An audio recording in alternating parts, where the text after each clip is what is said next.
Hello दोस्तों, this is Sachin Misal from SL update. और भाई इतनी रात को एक वीडियो बनाने का मकसद है, उसका मकसद ये है कि भाई आप लोग सुबह से बहुत ज़्यादा परेशान हो रहे हैं और इस परेशानी को देखते हुए ही अभी अभी दिल्ली यूनिवर्सिटी ने एसओएल ने एक नया नोटिस जारी किया है अपनी वेबसाइट पर। आइए देख लेते हैं क्या नोटिस है, क्या क्या बातें कही गई है। और जो इस नोटिस में बात कही गई है वो फाइनल बात है, ये बात समझ लीजिएगा। ये फाइनल है, इसके बाद कोई क्वेश्चनिंग उस चीज़ पे नहीं होनी चाहिए। एडवाइजरी क्या है, हिंदी में भी डाली है, इंग्लिश में भी डाली है। अगर आपको मेरे पे यकीन ना हो तो हमारे टेलीग्राम चैनल पे सारी पीडीएफ में अपलोड कर दूंगा, उन्हें देख लेना। उस पर भी यकीन ना हो तो एसओएल की वेबसाइट पर जाना और खुद डाउनलोड करके आप लोग देख सकते हैं। ठीक है जी, तो क्या एडवाइजरी है समझ लेते हैं जरा फटाफट। सबसे पहले तो क्या लिखा हुआ है कि भाई आप लोगों को रजिस्टर करना है sol.obe.uod.ac.in पे। तो आज के टाइम में मुझे लगता है कि 50 to 70% बच्चों ने आज इस पे रजिस्टर अपने आप को कर लिया होगा। और वहीं पर पूरी की पूरी गाइड दी हुई है स्टेप बाय स्टेप की कि कैसे आप लोगों को ओपन बुक एग्जामिनेशन देना है, वो भी आई होप आप लोगों ने पढ़ लिया होगा। ठीक है जी, उसमें आपका ईमेल आईडी एक्टिव होना चाहिए, जो अब बहुत सारे बच्चों का चेंज करने का ऑप्शन भी आ गया है, तो आप चेंज भी कर सकते हैं अगर आपका पुराना वाला इनएक्टिव हो गया है तो। और फिर आपको जब आंसर सबमिट करना है, पीडीएफ फॉर्म में आंसर सबमिट होगा, साफ साफ यहाँ लिखा हुआ है। पेपर आप स्कैन करेंगे यानी कि उसकी फोटो खींचेंगे और फिर एक पीडीएफ बनाएंगे। और जो पीडीएफ होगी वो अच्छी क्वालिटी की होनी चाहिए, अच्छी तरह स्कैन होना चाहिए और उसका साइज कम से कम होना चाहिए। वैसे कम से कम साइज बताया गया है 7 MB का। ठीक है जी, उसके बाद आपकी जो पीडीएफ बनेगी हर आंसर की, उसकी फर्स्ट शीट पर ये सारी चीजें आपको लिखनी है। अभी देख लो, इसके बाद कोई क्वेश्चन नहीं होना चाहिए कि वहां ये लिखा है यहां वो लिखा है। ये फाइनल भेज दिया है एसओएल ने। उस पर लिखा होना चाहिए date and time of examination, आपका कोर्स कौन सा है, आपका paper code, unique paper code जो आपके एडमिट कार्ड पे भी है, और आपका जब पेपर डाउनलोड होगा तो उस पर भी लिखा होगा। आपका exam roll number, SOL roll number नहीं, एग्जाम रोल नंबर। फिर आपका सेमेस्टर है या ईयर है, तो अभी ईयर के ही बच्चों का पेपर है तो ईयर ही लिखना अपना। ठीक है, और टाइटल ऑफ द पेपर यानी कि कौन सा पेपर है, पेपर का नाम क्या है। जैसे बीए थर्ड ईयर के बच्चों का पॉलिटिकल साइंस के पेपर का नाम है इंटरनेशनल रिलेशन, तो वहां इंटरनेशनल रिलेशन लिखना है आपको। ठीक है जी, उसके बाद ध्यान से देखिए, हर आंसर शीट पर, हर आंसर शीट के ऊपर आपको एग्जाम रोल नंबर लिखना है। ये इस बार नया आया है, पहले ऐसा नहीं था। हर आंसर शीट के ऊपर एग्जाम रोल नंबर लिखना है, हर आंसर शीट के ऊपर पेपर कोड लिखना है, ये यूनिक पेपर कोड, और हर आंसर शीट के ऊपर आपको पेज नंबर लिखना है। हर जो पीडीएफ बनेगी उसकी एक अलग पेज नंबर के हिसाब से शुरू करना, अगली पीडीएफ फिर 1 से शुरू करना, अगली पीडीएफ फिर 1 से शुरू करना। ठीक है जी, क्लियरली लास्ट बार आपको बताया जा रहा है। अब देखिए, इसके लिखा है कि इसके अलावा अपनी कोई भी पर्सनल इंफॉर्मेशन यहां पर ना लिखें। तो यानी कि आपके नाम का यहां कोई जिक्र नहीं है तो अपना नाम उस पर आप ना लिखें। अब ये चीज क्लियर हो गई है। पहले इस पर भी बड़ी दिक्कतें चल रही थी, कई जगह बोल रहे थे नाम लिखना है, कई जगह बोल रहे थे नाम नहीं लिखना, तो नाम आपको नहीं लिखना। ठीक है, चलिए जी, अब कुछ बातें और भी बोली गई हैं। क्या बोली गई हैं, आपको जो एग्जाम का टाइम दिया गया है वो दिया गया है 3+1 आवर, यानी कि 4 घंटे का समय दिया गया है नॉर्मल बच्चों को।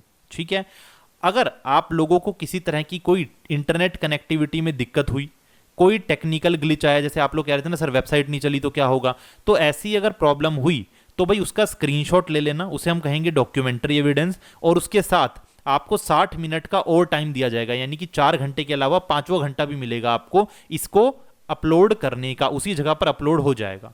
ठीक है, उसके बाद भी नहीं हुई, यानी कि 5 घंटे निकल गए अभी भी नहीं हुई, तो आपको क्या करना है, तो आपको आधे घंटे का और टाइम मिलेगा, यानी कि 5.5 घंटे आपको फिर ईमेल पे सबमिट करना है। अब ईमेल कहां मिलेगी आपको, तो ईमेल की अलग अलग पीडीएफ उन लोगों ने डाल दी है, मैं आपको यहां पर दिखा भी दूंगा। बीकॉम की अलग है, बीए प्रोग्राम की अलग है, बीए पॉलिटिकल साइंस, हर एक की ईमेल आईडी अलग अलग बना दी है और उन ईमेल आईडी पे आपको मेल करना होगा।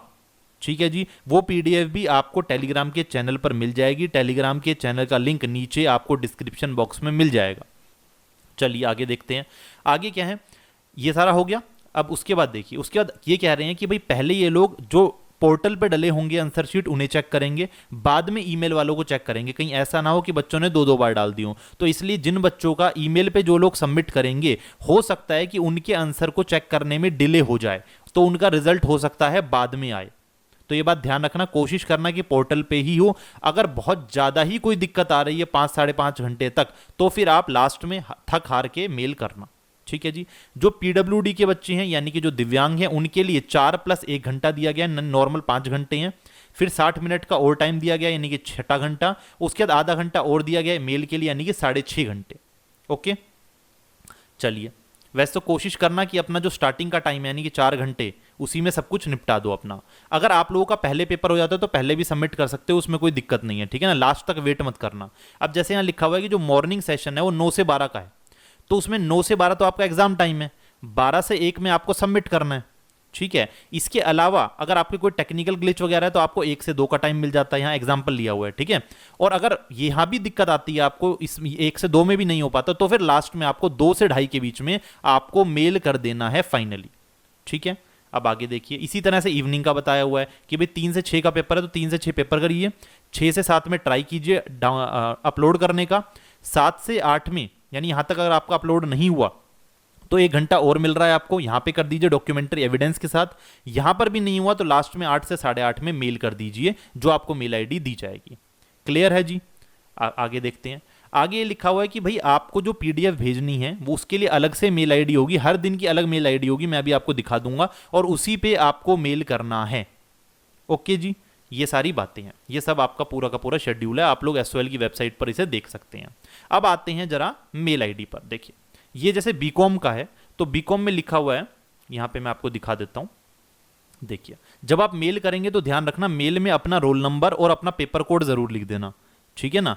तो मेल में अपना ये लिख देना। अब देखो, जैसे 7 तारीख को जो पेपर होगा बीकॉम वालों का 3 से 6 के बीच में, ठीक है, पेपर का नाम क्या है, बिजनेस ऑर्गेनाइजेशन एंड मैनेजमेंट, उसका आपको मेल आईडी ये दी गई है, और इसी टाइम के बीच में करना। अगर बहुत दिक्कत हो तो पहले मत करके बैठ जाना, आपको लास्ट में बोला गया तो लास्ट में ही करना है, ये मेल आईडी है।